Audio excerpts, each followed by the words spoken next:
अस्सलाम वालेकुम रहमतुल्लाह। मैं शम्स तबरेज़ कासमी और आप देख रहे हैं मिल्लत टाइम्स। अफ़गानिस्तान में तालिबान की जीत के बाद भारत की मुश्किलें बढ़ गई है और ये मुश्किल और ज़्यादा उस वक्त बढ़ गई जब चाइना और रूस ने बराह रास्त अफ़गानिस्तान में तालिबान को तस्लीम कर लिया है और अपना सफारत खाना वहाँ जारी रखने का ऐलान किया है। भारत में भी एतराज़ होने लगा है, कई लोग हैं जो हुकूमत पर ही सवाल उठाने लगे हैं और भारत के बारे में कहा जा रहा है कि भारत ने अपना सब कुछ बर्बाद कर दिया है और अपने मकसद के लिए नहीं बल्कि महज अमेरिका को खुश करने के लिए या अमेरिका की पॉलिसी की वजह से। भारत और अफ़गानिस्तान के साथ गहरे ताल्लुकात थे। भारत और अफ़गानिस्तान दोनों दोस्त थे जब तक अशरफ गनी की हुकूमत थी, इससे पहले हामिद करज़ई की हुकूमत थी। भारत ने अफ़गानिस्तान में 3 अरब से ज़्यादा का इन्वेस्ट भी किया हुआ है। अफ़गानिस्तान की पार्लियामेंट भारत ने बनाई हुई है, वहाँ सड़कों का काम भारत ने किया है, अस्पताल भारत ने बनाया है, लाइब्रेरी भारत ने बनाया है और भी बहुत सारे काम हैं जो भारत ने अफ़गानिस्तान में कराए हैं। अब अफ़गानिस्तान में तालिबान की सरकार बन रही है और तालिबान के साथ भारत की बातचीत नहीं है। भारत ने अब तक इस बारे में कुछ नहीं कहा है। अब अंदाज़ा लगाइए कि इस खित्ते में इतना बड़ा मामला हो गया है, एक सरकार बदल गई है, बल्कि अफ़गानिस्तान में तालिबान ने कंट्रोल ले लिया है। 20 सालों की जंग लड़ते हुए अमेरिका को शिकस्त से दो चार किया है, अशरफ गनी और पूरी हुकूमत को शिकस्त से दो चार किया है, सबको राह फ्राड इख्तियार करना पड़ा है। भारतीय मीडिया में दिन रात यही खबर चल रही है। आज तक, एबीपी न्यूज़, जी न्यूज़, जितने सारे चैनल हैं, हिंदुस्तानी मुद्दे सब पर गायब है। प्राइम मिनिस्टर नरेंद्र मोदी का 15 अगस्त को भाषण हुआ था, उस भाषण पर डिबेट होनी थी, बहस होना था, उसके हर मौजू पर बातचीत होनी थी, लेकिन वो सब मंजरनामे से गायब है। स्क्रीन पर कुछ नहीं है, सिर्फ तालिबान मुद्दा बना हुआ है, अफगानिस्तान मुद्दा हुआ है, लेकिन सरकार चुप है। आखिर क्यों? इस पर सवाल उठने लगे हैं और कई माहिरीन तज्ज़िया निगार ने मोदी सरकार को कोसना शुरू कर दिया है कि मोदी सरकार तालिबान से क्यों बातचीत नहीं कर रही है, लेकिन सरकार चुप है। मोदी सरकार का पुराना मौक़िफ़ है कि तालिबान दहशतगर्द है और हम दहशतगर्दों से बात नहीं कर सकते और शायद इसी मौक़िफ़ की वजह से मोदी सरकार चुप है। लेकिन दूसरे लोग मोदी सरकार को ब्लेम कर रहे हैं कि उन्हें चुप रहने के बजाय तालिबान से रिश्ते सुधारने चाहिए, वरना अफ़गानिस्तान में भारत ने जो इन्वेस्ट किया हुआ है, जो चीज़ें बनाई हुई है, वो बर्बाद हो जाएंगी और फिर भारत को कुछ भी हाथ नहीं लगेगा। मशहूर सहाफ़ी है वेद प्रताप वेदक, सीनियर जर्नलिस्ट हैं, उनकी एक वीडियो सोशल मीडिया पर वायरल हो रही है। TV9 भारतवर्ष की क्लिप है, आप सुनिए।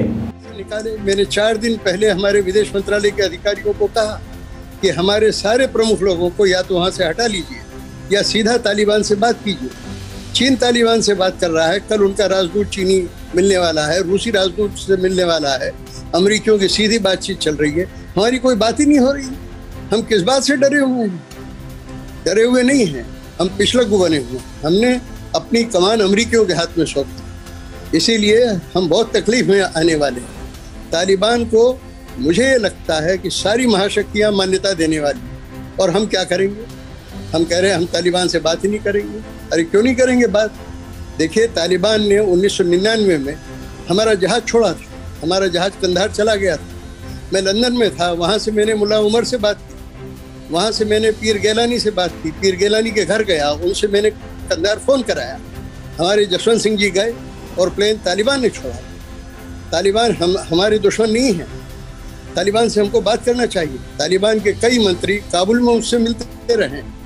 तालिबान का जो राजदूत था अब्दुल हकीम मुजाहिद, परसों काबुल में उससे मेरी बात हुई। वो भारत के दोस्त हैं और हम उनके बड़े आभारी हैं कि उन्होंने हमारा प्लेन छोड़ दिया। हम बातचीत क्यों नहीं करते हैं? सारी दुनिया तालिबान से बात कर रही है। इसके अलावा भी कई लोग हैं जिस पर एतराज़ कर रहे हैं। DW से JNU के प्रोफेसर सचदेव ने कहा है कि भारत को पहली फुर्सत में बात कर लेनी चाहिए, लेकिन अगर ये बात नहीं कर रहे हैं तो इनका अपना नुकसान है। इसके अलावा सोशल मीडिया पर एक और वीडियो वायरल हो रही है, एक कर्नल है भारत के, आप उन्हें भी सुनिए, उनका क्या कहना है। और भारत की स्थिति इस समय बहुत ही गंभीर है। एक उस तरीके से है जैसे कि गली में एक लड़का 2 गुटों की लड़ाई में खाम पिट जाता है और रोते रोते अपने घर आ जाता है। तो बिल्कुल 2 बड़े शक्तियों के बीच में, इलाकाई शक्तियों के बीच में झगड़ा चल रहा है। दैट इज तालिबान, मैं उसको बड़ी शक्ति मानूंगा, और पाकिस्तान एक तरफ और दूसरी तरफ अमेरिका, अफगानिस्तान की सरकार और सेना। और इनके बीच में लड़ाई चल रही है और भारत ऐसे ही खामखा चाटे चूटे खाकर रोते हुए गाल मलते हुए वापस आ गया है या आने की तैयारी में। सुनने में आया है कि सारे भारतीय काबुल में इकट्ठा हो गए हैं और कभी भी उनको तो लोग हैं जो भारत की सरकार पर सवाल उठा रहे हैं, मोदी सरकार को कह रहे हैं कि आपने अमेरिका की वजह से अपना सब कुछ बर्बाद कर दिया है। अमेरिका का साथ देने की वजह से भारत ने अफगानिस्तान के सारे इन्वेस्ट को तहोबाला और नुकसान कर दिया है। आपने ये तस्वीर सोशल मीडिया पर देखी होगी, ये वीडियो वायरल हो रही है कि भारत अफगानिस्तान की पार्लियामेंट जिसे भारत ने बनाया और 2015 में उसका इफ्तिताह वज़ीर-ए-आज़म नरेंद्र मोदी के हाथों हुआ और उसी पार्लियामेंट में अब तालिबान आर्मी के लोग मौजूद हैं, वहां घूम रहे हैं। टाइम्स ऑफ इंडिया ने दोनों को एक साथ करके ये वीडियो बनाया है, आप भी स्क्रीन पर इसे देख सकते हैं।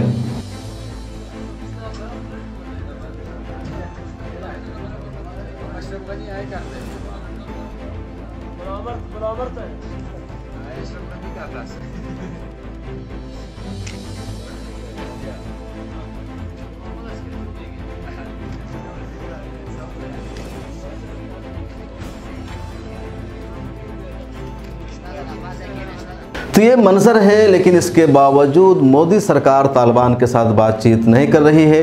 1996 में जब अफगानिस्तान में तालिबान की सरकार बनी थी, उस वक्त भी भारत ने तालिबान की हुकूमत को एक्सेप्ट नहीं किया था। सिर्फ दुनिया के 3 मुल्कों ने अफगान में तालिबान की सरकार को तस्लीम किया था, सऊदी अरब, मुत्तहिदा अरब इमारात और पाकिस्तान।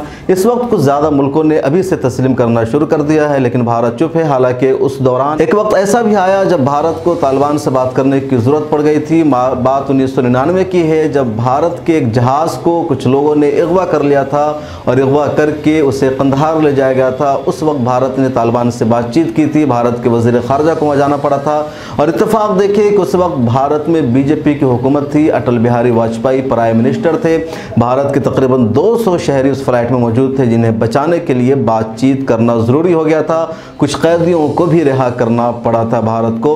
तो ये पूरा मामला है, इसलिए इसका लोग ताना भी दे रहे हैं और सवाल पूछ रहे हैं कि इस वक्त मोदी सरकार तालिबान से क्यों बातचीत नहीं कर रही है, क्यों अमेरिका की वजह से अपनी तमाम तर कोशिशों और जिद्दोजहद को मोदी सरकार अफगानिस्तान में बर्बाद कर रही है। मोदी सरकार के लिए मुश्किलें खड़ी हो गई है कि तालिबान के पाकिस्तान के साथ गहरे ताल्लुकात है, और जब पाकिस्तान के साथ गहरे ताल्लुकात है, इधर चाइना ने अपने ताल्लुकात का इजहार कर दिया है, रूस ने ताल्लुकात का इजहार कर दिया है और भारत अमेरिकी खीमे में है, तो कहीं ना कहीं ये मुश्किल है और इसी वजह से सरकार मुश्किल में पड़ी हुई है।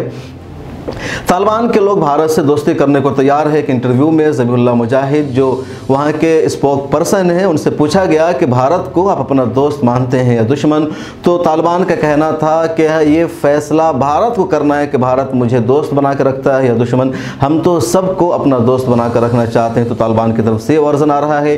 कांग्रेस ने भी मोदी सरकार पर हमला करना शुरू कर दिया है। कांग्रेस के मीडिया चीफ रणदीप सुरजेवाला ने एक प्रेस कॉन्फ्रेंस करके मोदी सरकार से कई सारे सवाल पूछे हैं, जिनमें से उनके 3 सवाल आप यहां भी सुन सकते हैं। दुनिया में शांति और भारत के पड़ोस में शांति पैदा करने के प्रतिकूल है। यह हमारी पंडित जवाहरलाल नेहरू के समय से निर्धारित नीति रही है। आज उस नीति पर सीधे सीधे हमला बोला जा रहा है। आज जब वहां गवर्नमेंट का स्ट्रक्चर टूट गया, तो आदरणीय मोदी जी को आगे आकर, विदेश मंत्री जी को आगे आकर बताना चाहिए कि हमारी नंबर 1 हमारे सामरिक हितों की रक्षा कैसे होगी, नंबर 2 अफगानिस्तान के साथ हमारे भविष्य की रिलेशनशिप क्या होगी, और सबसे महत्वपूर्ण, ये नंबर 3 इस ऑर्डर में नहीं है, हमारे एसेट्स और एसेट्स से भी ज्यादा हमारे एम्बेसी पर्सनल और हमारे नागरिक, उनका धर्म कुछ भी हो, उनकी देश वापसी सुरक्षित तौर से कैसे होगी। इन 3 सवालों का जवाब उन्हें अवश्य देना चाहिए। तो ये पूरा मामला है भारत अफगानिस्तान को लेकर के। अब देखिए भारत का अगला कदम क्या होता है, भारत की तरफ से क्या मौक़िफ़ सामने आता है। फिलहाल भारत की सरकार इस पूरे मामले पर चुप है, भारत की तरफ से ऑफिशियली कोई बयान सामने नहीं आया है। इससे पहले जब दोहा में मुज़ाकरात हुए तो ये खबर आई थी कि भारत के अहम लोगों ने तालिबान से बातचीत की है, मुलाकात की है, लेकिन बाद में भारतीय हुकूमत की तरफ से उसकी तरदीद भी की गई। इसके अलावा कुछ मुज़ाकरात में अमेरिका ने भारत को भी शामिल किया था, हालांकि भारत के अहम लोगों को जगह नहीं दी गई थी। इस पूरे मामले पर हमारी नज़र बनी रहेगी। आप क्या सोचते हैं, आपकी क्या राय है? क्या भारत को तालिबान के साथ बातचीत करनी चाहिए? क्या भारत को तालिबान पर भरोसा करना चाहिए या भारत को तालिबान पर भरोसा नहीं करना चाहिए? क्योंकि भारत के लिए सबसे बड़ा खतरा यह है, सबसे बड़ा खदशा यह है कि अगर तालिबान की हुकूमत अफगानिस्तान में बन जाती है तो ये तालिबानी कश्मीर में अस्करियत पसंदों को भेज सकते हैं, जिसकी वजह से हिंदुस्तान के पुरअमन माहौल पर असर पड़ सकता है। यही भारत को सबसे बड़ा खदशा है। इसके अलावा ये भी लोग कह रहे हैं कि तालिबान क्या पहले की तरह रहेंगे या कुछ तब्दीली लाएंगे, क्योंकि पहली मरतबा जब तालिबान की हुकूमत आई थी तो उन्होंने वोमेन के बुनियादी हकूक़ का वायलेशन किया था, औरतों को उनका हक़ नहीं दिया था। क्या इस मरतबा भी तालिबान ऐसा ही करेंगे? ये कुछ मामले हैं, ये खदशात है जिसकी वजह से भारत कुछ भी नहीं बोल पा रहा है। आपको क्या लगता है? कमेंट सेक्शन में अपनी राय ज़रूर लिखिए कि भारत को तालिबान के साथ बात करनी चाहिए या नहीं करनी चाहिए। क्या भारत को अमेरिका के मुताबिक अपनी खारजा पॉलिसी बनानी चाहिए या भारत को अपनी एक आज़ाद खारजा पॉलिसी इख्तियार करनी चाहिए? फिर मुलाकात होगी अगली वीडियो में। अगर आप यूट्यूब पर देख रहे हैं तो चैनल को सब्सक्राइब करें, फेसबुक पर देख रहे हैं तो पेज को लाइक करें। ताज़ा तरीन और लेटेस्ट खबरों के लिए डाउनलोड करें मिलत टाइम्स का ऐप गूगल प्ले स्टोर से। मिलत टाइम्स को आपकी ज़रूरत है, हमारी आप माली मदद करें। हर महीने सिर्फ 100 रुपये और 1 साल के लिए एक साथ सिर्फ 1000 रुपये। रकम भेजने के लिए यहाँ दिए गए फ़ोन पे, गूगल पे और पेटीएम नंबर का इस्तेमाल कर सकते हैं।